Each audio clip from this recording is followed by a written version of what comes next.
ಈ ನಾಟಕವು ಪ್ರಮುಖವಾಗಿ 2 ದೃಶ್ಯಗಳನ್ನು ಹೊಂದಿದೆ.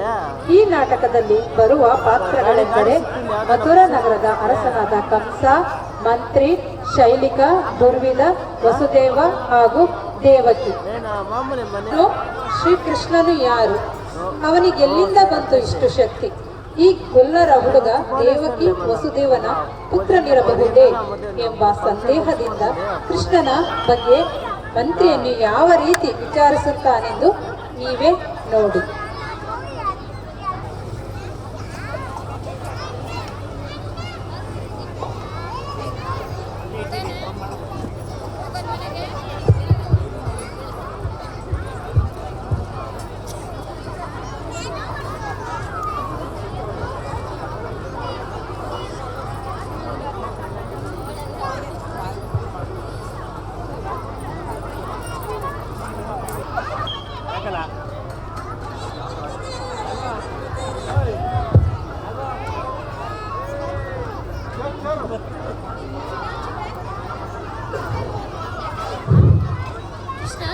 ಕೃಷ್ಣ ಕೇಳಿ ಕೇಳಿ ನನ್ನ ಕಿವಿ ತೂತು ಬಿದ್ದು ಹೋದವು.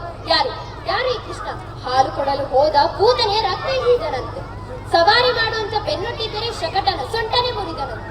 ಗೋವರ್ಧನ ಬೆಟ್ಟ ಎಷ್ಟು ಛತ್ರಿಯಾಗಿ ಹೋಯ್ತು. ಯಾರು ಈ ಕೃಷ್ಣ? ಈ ಗೊಲ್ಲರ ಕೋರನಿಗೆ ಈ ಪಾಟಿ ಶಕ್ತಿನ? ಎಲ್ಲಿಂದ ಬಂದ ಶಕ್ತಿ? ಯಾರು ಕೊಟ್ಟೆ ಶಕ್ತಿ? ಎಷ್ಟು ದಿನ ಶೋಧನೆ ಮಾಡೋದು? ಬೆಂಕಿಲಿ ಕೈ ಇಟ್ಟರೆ ತಕ್ಷಣ ಸುಡುತ್ತೆ, ಹಾವು ಕಾಲಿಟ್ರೆ ತಕ್ಷಣ ಕಚ್ಚುತ್ತೆ. ಶೋಧನೆ ಮಾಡ್ತಾರಂತೆ ಶೋಧನೆ. ಮುಖಕ್ಕೆ ಮಂಗಳಾರತಿ ಎತ್ತ ಮಾಹಿತಿ ಸಂಗ್ರಹ ಕೊನೆ ಹಂತಕ್ಕೆ. ಯಾರ ಕೊನೆ ಹಂತಕ್ಕೆ? ಬರ್ಲಿ ಬಿಡಿ, ಬೇಜಾರ್ ಮಾಡ್ಕೋಬೇಡಿ ಇವ್ರೆ. ನಾನು ಹೇಳಿದ್ನಲ್ಲ ಇವರೇ ಹೊಡಿಯ. ಇವ ಶೈಲಿಕಾ, ಇವ ದುರ್ವಿಧ.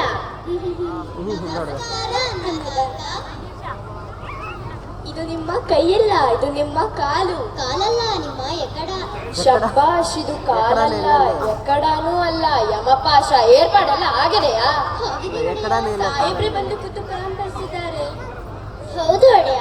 ಕ್ರೀಡಾಂಗಣಕ್ಕೆ ಇರೋದು ಒಂದೇ ಬಾಗಿಲ ಒಡೆದ ಕಮಾನಿಗೆ ಕಿರುಬತ್ತಿ ಅಲಂಕಾರ, ಅದರ ಮೇಲೆ ಗಾಜಿನ ರಾಜಗೋಪುರ, ಅದರ ತಲೆ ಮೇಲೆ ಬಿತ್ತು ಅಂದ್ರೆ ಶ್ರೀಮದ್ ವೆಂಕಟರಮಣ ಗೋವಿಂದ ಗೋವಿಂದ. ಆದ್ರೆ ಇದು ತಲೆ ಮೇಲೆ ಬೀಳ್ಬೇಕಲ್ಲ? ಬೀಳುತ್ತೆ. ಇಡೀ ರಚನೆ ಒಂದು ಸಣ್ಣ ಕೀಲಿನ ಮೇಲೆ ನಿಂತಿರ್ತದೆ. ಆ ಕೀಲು ಎಳೆದು ಬಿಟ್ರೆ ಮುಗೀತು. ಅಬ್ಬಾ, ಒಳ್ಳೆ ರಾಕ್ಷಸರು ಕಂಡ್ರಿ ನೀವು. ಏನ್ ಬುದ್ಧಿ, ಏನ್ ಕತೆ. ಪಿಲ್ಲಂಗೋವಿ ಕೃಷ್ಣ ಅದೇ ಬಾಗ್ಲಲ್ಲೇ ತಾನೇ ಬರ್ಬೇಕು. ಬೇರೆ ದಾರಿನೇ ಇಲ್ಲ ಅಂತೀರಿ, ನನ್ನ ತಲೆ ತಿಂತೀರಿ. ನಿಮಗೆ ಬುದ್ಧಿ ಇದೆಯೇನ್ರಿ? ಸುಮ್ನೆ ಇನ್ನೊಂದು ಬಾಗಿಲು ಇಡಿ. ಇನ್ನೊಂದು ಬಾಗಿಲ? ಮತ್ತೆ ಎಲ್ರು ಬರೋ ಬಾಗ್ಲಲ್ಲೇ ತಾನೆ ನಾನು ಬರ್ಬೇಕಾಗತ್ತೆ. ಆದ್ರೆ ಒಡೆಯ, ನಿನ್ನ ಬುರುಡೆ ಒಡೆಯ ಸರ್ಕಡೆ. ಏಯ್, ನೀನ್ ಬಾಯಿ ಕಡೆ. ಅಪ್ಪಣೆ ಆಗಬೇಕು ಅನ್ನದಾತ. ನಮ್ಮ ಪಟ್ಟಣದ ಹಣೆ ಹೇಗಿದೆ ಹೇಳು? ಏನಾದರೆ ಹೆಸರು? ಕುವಲಯ ಪೀಡ. ಆ ಕುವಲಯ ಪೀಡ ನಮ್ಮ ಕಟ್ಟದ ಆನೆ. ಔಷಧ ಪಥ್ಯ ಎಲ್ಲ ಮಾಡಿದ್ದೀನಿ. ಹಳದಿ ಬಣ್ಣ ನೋಡಿದ್ರೆ ಸಾಕು. ಬೀಳ್ಬೇಕು. ಕೆಲ್ಸ ಆದ್ಮೇಲೆ ಮದ್ದು ಹಾಕಿ ಸುಟ್ಬಿಡಿ. ಬೇರೆ ದಾಂಧೆ ಮಾಡ್ಬಿಟ್ಟೆ. ಪಾಪ ಮಕ್ಕಳು ಮರಿ ಇರ್ತಾವೆ ಅಲ್ವೇ? ಮತ್ತೆ ಕೃಷ್ಣ ಹುಟ್ಟಿದ ದಿನ ಊರಲ್ಲಿ ಎಲ್ಲ ಮಕ್ಕಳನ್ನು ಸಾಯಿಸ್ತಾನಲ್ಲ, ಆಗ ಗೊತ್ತಿಲ್ವಾ ಇದೆಲ್ಲ ಮಕ್ಕಳು ಅಂತ? ಏನಲ್ಲಿ ಸದ್ದು? ಏನಿಲ್ಲ ಒಡೆಯ. ನೀವಿನ್ನು ಹೊರಡಿ, ಸ್ವಲ್ಪ ಇರಿ. ಈ ವಿಷಯ ಯಾರಿಗೂ ಗೊತ್ತಾಗಬಾರದು. ನಮ್ಮೂರಲ್ಲೂ ಕಂಬಕ್ಕೂ ಕಿವಿ. ಕಮಕ್ ಅಂದ್ರೆ ಇದು ಕೈಯಲ್ಲ, ಕಾಲಲ್ಲ, ಎಕ್ಕಡನೂ ಅಲ್ಲ. ಬಲೆ ತಮಾಷೆ ಕಣ್ರಿ. ಮಂತ್ರಿ, ಬಾಯ್ಲಿ ಕೂತ್ಕೋ. ಇರ್ಲಿ ಬುದ್ಧಿ. ಏನಿರ್ಬೇಕ್ರಿ? ನೀವು ನೋಡಿದ್ರೇನ್ರಿ? ಏನಂದ್ರೆ ಒಡೆಯ? ನೀವು ನೋಡಿದ್ರೇನ್ರಿ ಆ ಕೃಷ್ಣನ್ನ? ಓಹೋ, ನೋಡ್ದೆ ಒಡೆಯ. ಹೇಗಿದ್ದಾನ್ರಿ ಆ ಪಟ್ಟಿಂಗ? ನೋಡಿಯ ಇದ್ದಾನೆ ಗೊತ್ತು. ಯಾರ ಹಾಗೆ ಇದ್ದಾನೆ ಅವ? ಅಂದ್ರೆ ತಾವು ಹೇಳೋದು ತಮಗೆ ತಿಳಿಲಿಲ್ಲ ಅಲ್ವಾ? ನಿಮ್ಮ ತಲೆ. ಆ ಹುಡುಗನ್ನ ನೀವು ಹತ್ತಿರದಿಂದ ನೋಡಿದ್ರಿ ಅಲ್ವಾ? ಹೇಗಿದ್ದಾನ್ರಿ ಅವ? ನೋಡ್ದೆ ಒಡೆಯ. ಅವನು ನಮ್ಮ ದೇವಕಿ ಮಗ ಅನ್ಸುತ್ತ ನಿಮಗೆ? ಕಣ್ಣು, ಮೂಗು, ತುಟಿ ಏನಾದ್ರೂ ಹೋಲಿಕೆ ಇದೆಯಾ? ದೇವಕಿ ತರ ಅಥವಾ ವಾಸುದೇವನ ತರ? ಹೊಟ್ಟೆಯಲ್ಲಿ ಹುಟ್ಟಿದ್ರೆ ಏನಾದ್ರೂ ಒಂದು ಹೋಲಿಕೆ ಇರಲೇಬೇಕು. ನನ್ನ ನೋಡಿ, ಈ ಕೈ ಬೆರಳೆಲ್ಲ ನಮ್ಮಪ್ಪನದು, ಕೈ ಮಾತ್ರ ನಂದು. ವಾಸುದೇವ ದೇವಕಿ ಹೋಲಿಕೆಯನ್ನು ಕಾಣಲಿಲ್ಲ, ಆದ್ರೆ ಕೈ ಮಾತ್ರ ಹೀಗೆ ಕಾಣ್ತು. ಎಲ್ಲ ಇವನ್ನ ಮಕ್ಕಳು ಸೋದರ ಮಾವನ್ನ ಹೋಲ್ತವೇನ್ರಿ? ಇರಬಹುದು ಒಡೆಯ.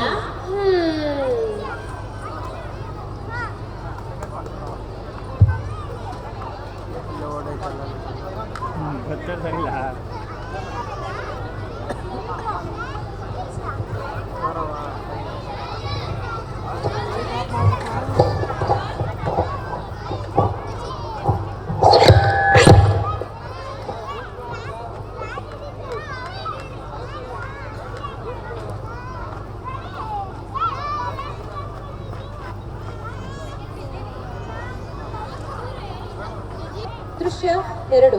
ವಸುದೇವ ದೇವಕಿಯನ್ನು ಕಂಸ ಬಂಧಿಸಿಟ್ಟಿರುವ ಸ್ಥಳ. ಇಬ್ಬರು ಸ್ವರ್ಣ ಸಂಕೋಲೆಯಲ್ಲಿದ್ದಾರೆ. ತಮ್ಮ ಅಸಹಾಯಕತೆಯ ಬಗ್ಗೆ ಪರಸ್ಪರ ಮಾತನಾಡಿಕೊಳ್ಳುತ್ತಿರುತ್ತಾರೆ. ಆಗ ಕಂಸನು ಹೇಗಾದರೂ ಮಾಡಿ ಶ್ರೀಕೃಷ್ಣನ ವಿಚಾರವನ್ನು ದೇವಕಿ ಮತ್ತು ವಸುದೇವರಿಂದ ತಿಳಿಯಲೇಬೇಕೆಂದುಕೊಂಡು ಸೆರೆಮನೆಗೆ ಭೇಟಿ ನೀಡುತ್ತಾನೆ. ಮುಂದೆ ಏನಾಗುತ್ತದೆಂದು ನೀವೇ ನೋಡಿ. ಅಕ್ರೂರ ಹೇಳಿದ, ಎದೆಯುದ್ದ ಬೆಳೆದಿದ್ದಾರೆ ಮಕ್ಕಳು ಅಂತ. 16 ವರ್ಷ ಆಯ್ತು ಕೃಷ್ಣನ್ನ ನೋಡಿ. ನನ್ನ ಕಣ್ಣಲ್ಲಿ ಅವನಿನ್ನೂ ಎಳೆಗೂಸು. ಲೋಕದ ಎಲ್ಲಾ ಮಕ್ಕಳು ಅಪ್ಪ ಅಮ್ಮಂದಿರ ಕಣ್ಣೆದುರು ದಿನ ದಿನ ಬೆಳೀತಾರೆ.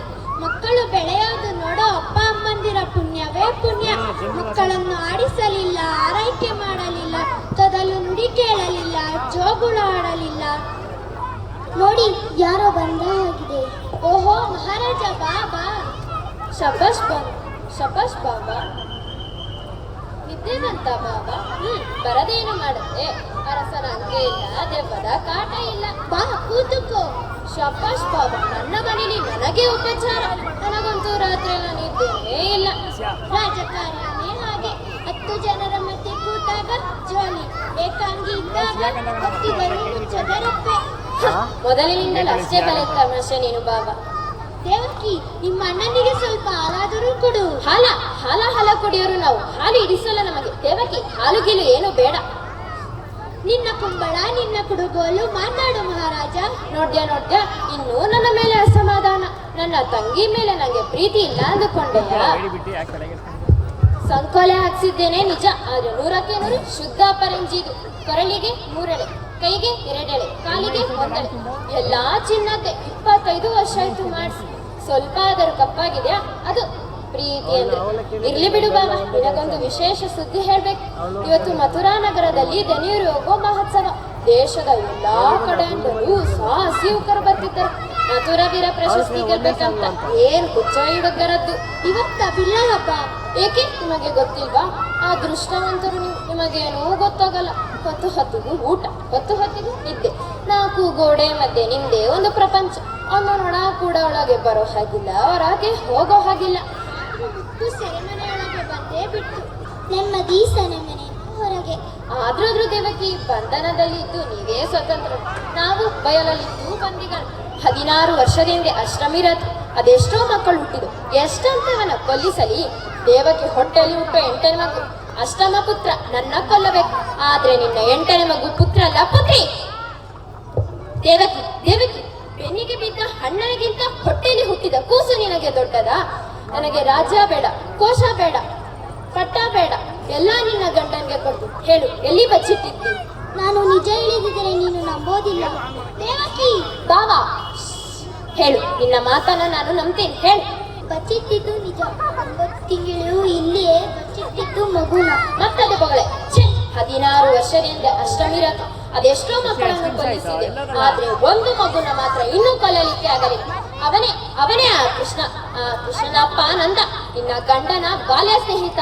ಆ ಕೃಷ್ಣ ನಿಮ್ಮ ಮಗನೇ ಇರಬೇಕೇನು? ನಿಮ್ಮ ಮಗನೇ ನನ್ನ ಸೋದರಳೆಯವನು. ಸುಳ್ಳು. ಕೃಷ್ಣ ಯಾಕೆ ನಮ್ಮ ಮಗನಾದನು? ಕೃಷ್ಣ ನಂದನ ಮಗ, ಕೃಷ್ಣ ಯಶೋದೆಯ ಮಗ. ಅವನು ನನ್ನ ಮಗ ಅಲ್ಲ. ಕೃಷ್ಣ ನಿಮ್ಮ ಮಗನಲ್ಲ, ಸರಿ. ಮತ್ತೆ ಅವನು ನಿಮ್ಮ ಮಗನ ಅಂದ್ಮೇಲೆ ಅವನನ್ನು ಕೊಂದ್ರೆ ನಿಮಗೆ ಬೇಜಾರಿಲ್ಲ ಅಲ್ವಾ?